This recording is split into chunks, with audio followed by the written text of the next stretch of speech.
കേരള ബ്ലാസ്റ്റേഴ്സിലേക്ക് രാഹുലിനെ സൈൻ ചെയ്ത സമയത്ത് നമ്മൾ പ്രതീക്ഷിച്ചത് ഇവൻ കേരള ബ്ലാസ്റ്റേഴ്സിന്റെ മുന്നേറ്റത്തിനെ അടക്കി ഭരിക്കും എന്നാണ്. പക്ഷേ ബ്ലാസ്റ്റേഴ്സിലേക്ക് വന്ന രാഹുൽ KP വന്ന വരവിലൊന്ന് ആളിക്കെത്തിയെങ്കിലും ആ തീയുടെ ശോഭ കെട്ടുപോകുന്ന കാഴ്ചയാണ് നമ്മൾ കാണുന്നത്.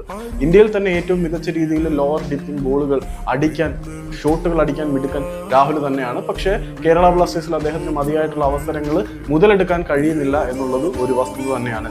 വരുന്ന സമ്മർ സീസണോടുകൂടി കേരള ബ്ലാസ്റ്റേഴ്സും രാഹുൽ KPയും തമ്മിൽ നിലനിൽക്കുന്ന കരാർ അവസാനിക്കുന്നത് കൊണ്ട് തന്നെ കേരള ബ്ലാസ്റ്റേഴ്സിന് യാതൊരു ഗുണവും ഇല്ലാതെ ആവാതിരിക്കാൻ വേണ്ടി കേരള ബ്ലാസ്റ്റേഴ്സ് വരുന്ന ജാനുവരി ട്രാൻസ്ഫർ വിൻഡോയിൽ അത്യാവശ്യം നല്ലൊരു ട്രാൻസ്ഫർ ഫീസ് വാങ്ങിച്ച് ഏതെങ്കിലും ക്ലബിലേക്ക് രാഹുൽ KPയെ മറിച്ചടിക്കാൻ താല്പര്യപ്പെടുന്നുണ്ട് എന്നാണ് അറിയാൻ കഴിയുന്നത്. കേരള ബ്ലാസ്റ്റേഴ്സ് റൈറ്റ് വിങ്ങിലേക്ക് പുതിയ പ്രതീക്ഷകളിൽ വിശ്വസിക്കുന്നുണ്ട്. സോ രാഹുലിന് ഇനി ഇവിടെ സ്ഥാനം ഉണ്ടായിരിക്കില്ല.